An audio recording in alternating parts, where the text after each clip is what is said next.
Content can tell you what to do, but it's a great teacher who can give you the confidence to go from learning to doing.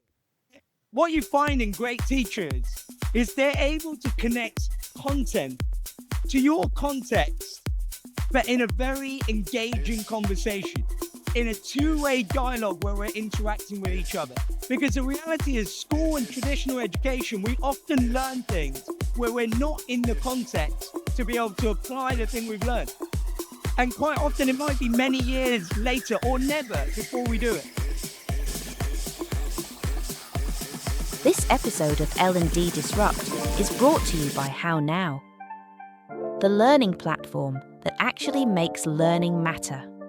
Because let's face it, you could push out loads of content, track skills in a spreadsheet, drown in admin, and still not know what's working. Or you could use HowNow to connect your people to the skills they need. Deliver learning in the flow of work, and prove it's making a difference. That's how modern companies like Depop, Trainline, Crunchyroll, SoEnergy, Forsaven, TomTom, Investec, and so many more do it. Learn more at gethownow.com. I've got a question for you to start with. How many people here know who the person on the right here is? Put your hand up if you know who that is. Okay, you got a few people. This is always a tough one. When you're making a pop culture reference with a multi-generational workforce, you don't know where it's going to land. But this is essentially one of the most iconic figures from films and martial arts. This is Bruce Lee. If people know Bruce Lee, they just didn't recognize him. Yeah, Bruce Lee. All right, we know who Bruce Lee is. Great. Now, a lot of people know Bruce Lee once he became famous. There's some of you who watched Enter the Dragon. You love the film. There's other people who, when I showed this for is this guy from some meme? Why is he famous? But essentially, he is a global icon. Now, it's very unlikely, if you don't know who Bruce Lee is, that you're going to know who the other guy is. Does anyone know who the other guy is? No one? All right, we've got a couple of people. All right. So this other guy is really important for the story I'm about to tell. Because what you have in the other guy is a guy called Ip Man. Now, before Ip Man came into the picture, Bruce Lee was fast, fierce, but very uncontrollable. He wasn't this skilled master that he went on to become. When he met Ip Man was the teacher that he needed. And what Ip Man did was he adapted. He didn't give him a curriculum and say, Bruce Lee, this is what you need to go study. He adapted what he needed to know based on Bruce Lee's style. Whenever Bruce Lee's stance was off, he didn't say, watch a video. Instead, he corrected him. He gave him instant feedback to get him back on track. He would constantly challenge him and push him and reinforce those fundamentals that he needed to become the master he did. Now, some would argue if it wasn't for Ip Man, we wouldn't have Bruce Lee. I would argue if someone had told Bruce Lee to watch a YouTube video or read a book, we probably definitely wouldn't have a Bruce Lee. Now, if you look through history, there are many examples of great teachers who changed the direction someone was going in. From Plato finding Socrates to Serena Williams having her father, there are so many different examples of how great teachers have shaped great learners. You don't even have to go through history. Let me give you my own story. This early 20s, almost 15 odd years, I know some of you are sitting there going, you look exactly the same. You haven't aged one bit. I know. But this is when I was starting my first tech startup. And I didn't have a clue about what you do and how you raise money. All you'd read is these headlines around people raising millions, but I had no idea. To the point where someone told me to go film a video on the top of a skyscraper, and I did crazy things like that. So what do you do when, you're from a working class household, you don't know anyone who's ever started a business, let alone raise money, You go to Google and you search, how do you raise money? And go do that today. Search how to raise money. And you'll find the most frequent thing you'll see is the first bit of money you raise from your friends and family. Now, I don't know about you, but if I ask my friends and family for £1,000,000 to put into a business, I know what I'll get back. So this is what you find is a lot of generic content, quite often written by content interns masking as experts. Now, if this is all I had, I probably never would have been able to raise money and start a business. But at that point, I found this person who became a mentor. Now, what you often find is great teachers don't often have the label that they're a great teacher. But what this mentor did is, apart from generously giving up their time, they understood my context. They understood what I knew and what I didn't know. And they adapted what they told me based on my needs. They created a safe space for me to practice pitching. And they would give me instant feedback to correct where I needed to go. They would challenge me. And they would give me just enough information I needed to go from learning to doing. And that's a big step. Content can tell you what to do, but it's a great teacher who can give you the confidence to go from learning to doing. Now, we know this. We know the power of great teachers because I'm sure many of you, like I just shared my experience, I'm pretty sure many of you will have your own experiences of teachers who've shaped your life. Much like that example shaped and arguably changed the direction of my life because of that coaching. But when you look at what we've been doing in workplace learning, it tells us where our biggest problem is. We know great teaching is effective. And so we've tried to scale it. But the reality is we've ended up scaling content.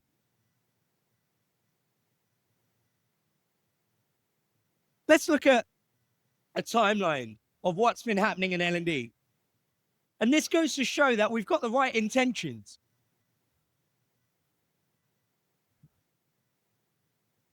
We've got the right intentions, but actually we've ended up scaling the thing we didn't plan to scale. So if we go as far back as the 90s, you've got your LMSs and e-learning courses.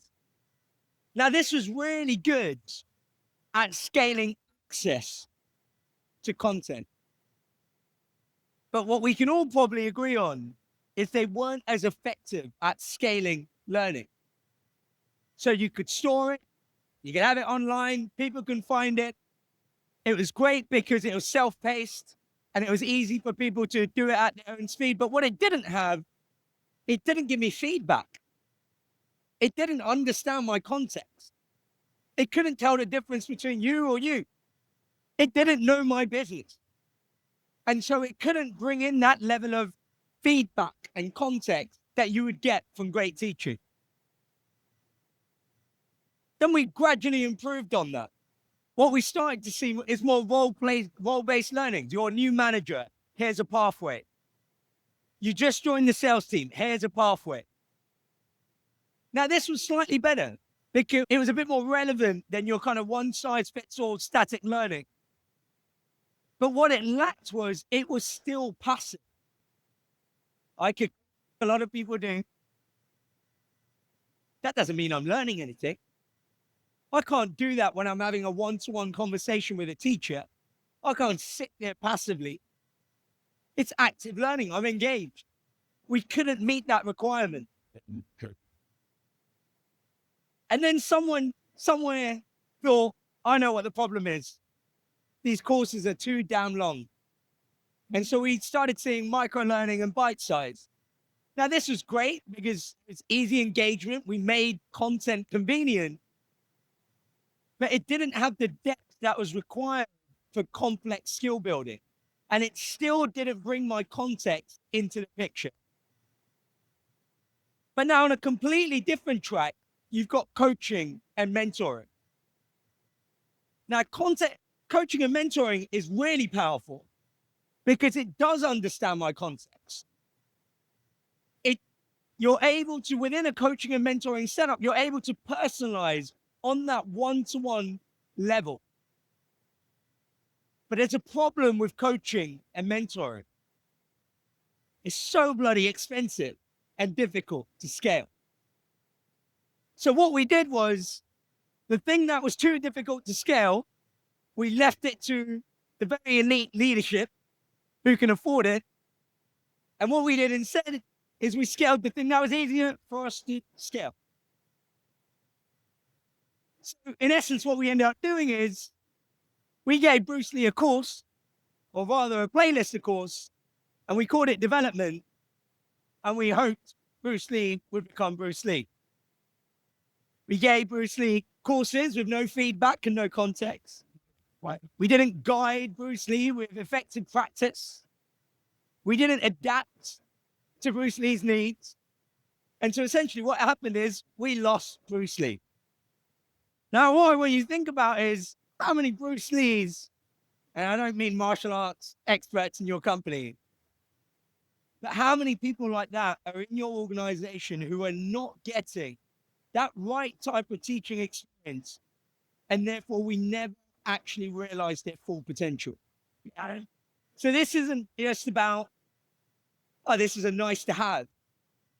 This is a real consequence to your organization, but also to the broader society. If we've got people who've got that level of potential who are not able to realize it because they don't get access to great teaching. So why is it so hard? Now, to do this, we've got to break down, what is it? What are the core components of great teaching that we're unable to scale? And they come into three things. And that's where what you find in great teachers is they're able to connect content to your context, but in a very engaging conversation, in a two-way dialogue where we're interacting with each other. Now, let's bring that into a beautiful Venn diagram, because who doesn't love a Venn diagram? It's amazing how far these three circles go. But the first circle is content. Content is, what do I need to know? So this is your core knowledge, your core frameworks, your models, your techniques. This is the raw underlying material someone needs in order to be able to learn. Then what you have is context. So what do I mean by that? Content is great, but what great teachers do is they tell you why that content matters to you. What they're able to do is make it relevant to your role. They're able to make it relevant to your skills gaps, your company's culture, your company's challenges. What they're able to do is take the same concept that you can get everywhere, but adapt it to exactly what the needs are and demands are of your context. And then you have conversation. Now, the greatest teachers don't broadcast like what I'm doing. The greatest teachers have that one-to-one interaction and engagement. What they're able to do is take those concepts, those models and frameworks, personalize it in a way which you can internalize. They adjust it in real time. And they work with you to co-create that meaning. They tell you how to make sense of this. Now, let's look at what happens when you don't have all three of these things coming together. Now, when you only have content and context, what you end up with, you've got the right content for the right person. So it might be you've got a course and you've managed to find the person who really needed that course. But that still doesn't change the fact that you've got relevant learning, but it's still passive. It's not adapting to my needs. It's not giving me feedback based on my context. And so that's what you lose out on when you have content and context. Now, that's where a lot of learning platforms can do that. They can deliver relevant learning to you in the context, but that doesn't mean you're actively learning something. Now, let's look at if you only had context and conversation. Now, what you've got here is, this is what coaching typically does.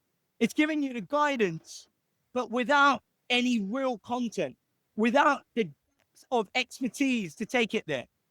That's why you often find good coaches ask you questions and they point you in the right direction, but they're not necessarily an expert in your field to go deep and give you the answers that you might need or to guide you there.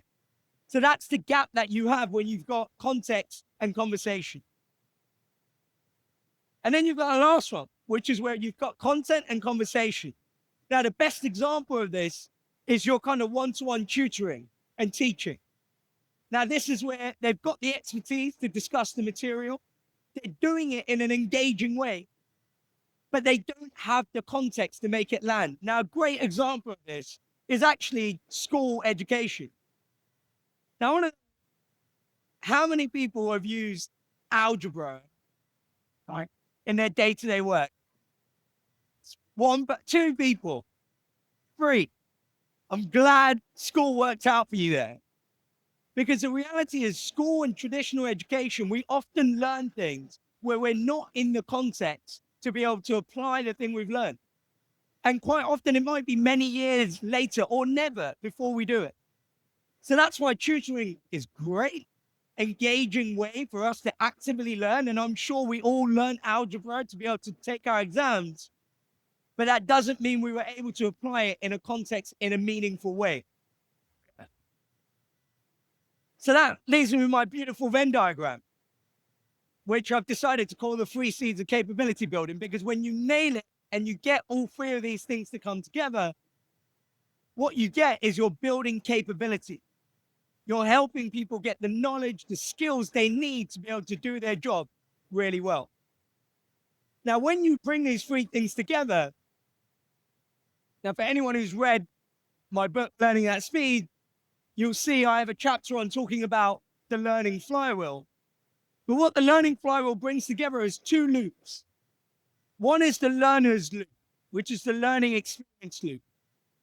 And the loop over here is the learning experience design loop. So this is typically the loop that you as L&D or you as a learning experience designer will go through. Now, when you have those 3 components of great teaching come together, it makes it easier to go through this flywheel with a lot of momentum. You find people will be able to learn that knowledge, concepts, and frameworks.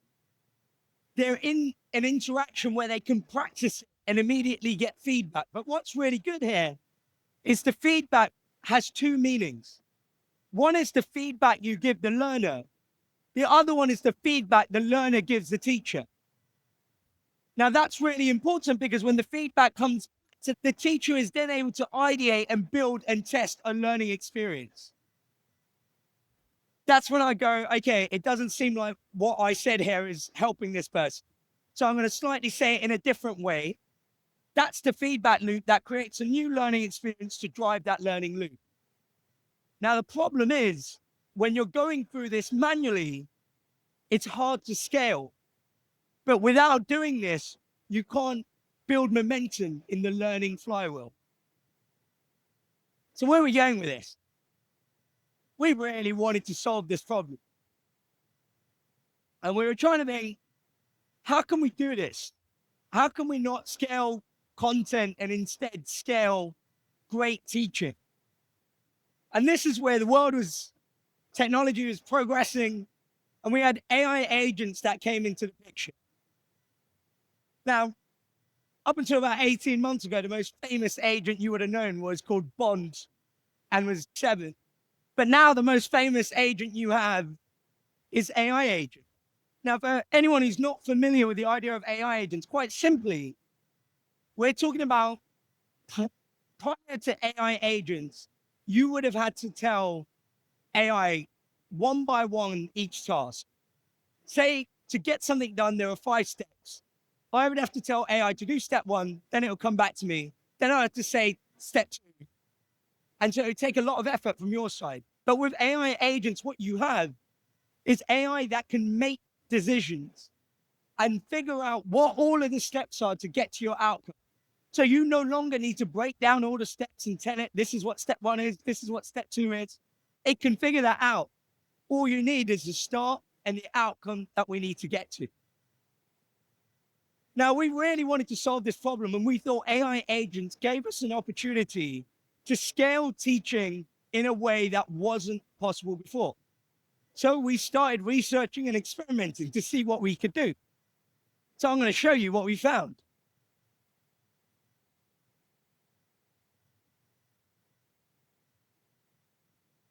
So to be able to scale great teaching, we needed an AI agent that understands you. Going back to that building block I mentioned around context.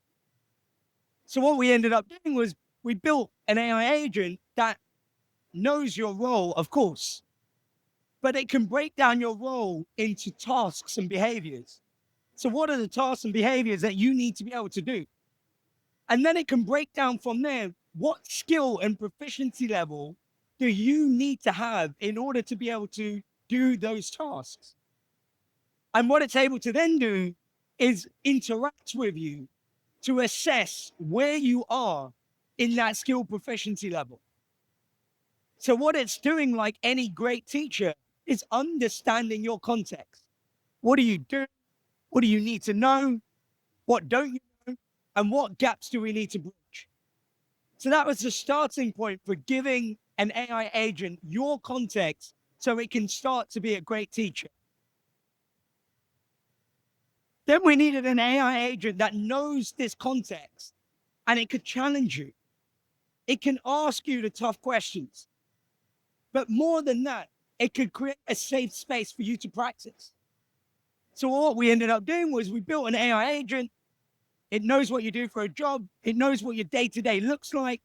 It's able to create scenes that you can pick from, dive into an immersive simulation where you start to practice this. But what's really incredible is the AI agent is able to coach you through that entire experience. You have to start and finish as you're going through that experience of practice. It will nudge you. It will reinforce ideas. It will ask you reflective questions that are going to help you get the most out of this practice scenario. But that's no good if it can't give you instant feedback. So what the AI agent is able to do is analyze what you've done.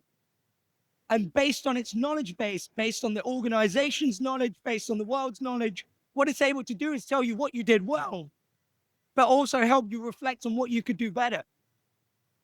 The feedback is so incredible that I can upload a call of a one-to-one that I had with a direct report.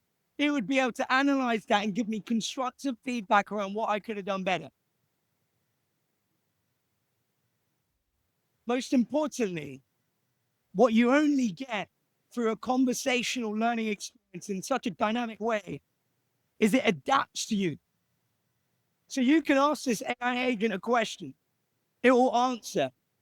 But what it does very cleverly is it will highlight concepts and topics within that answer, which it thinks that you don't really know about.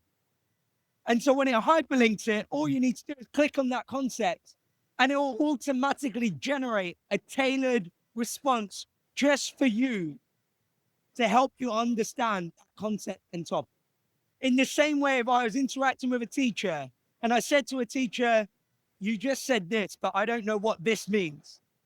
A teacher would be able to stop and go, okay, let me tell you a bit more about this. That's what great teachers do. And that's what this AI agent can do. The other important one, quite often great teachers have great memory. They remember what you know, what you don't know. They remember your context. And at the right moment, they'll reinforce you to keep making sure you're getting better at the thing that you need to get better at. What's incredible is these AI agents also have memory. They can remember. They can remember you've been practicing how to have a good one-to-one with your direct report. And then it can proactively nudge you to say, do you want to do a quick practice scenario? Or do you want to do a quick knowledge check before you have that one-to-one with your direct report?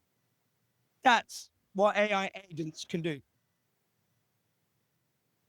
Now, all of what I've shown you is the surface of what can happen.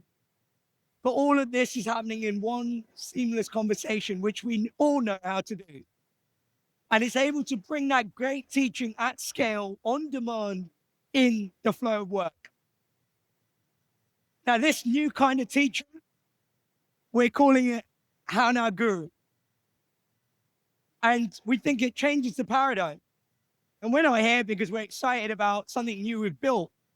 We're excited because we think this is a genuine breakthrough in how we're going to learn in our organizations.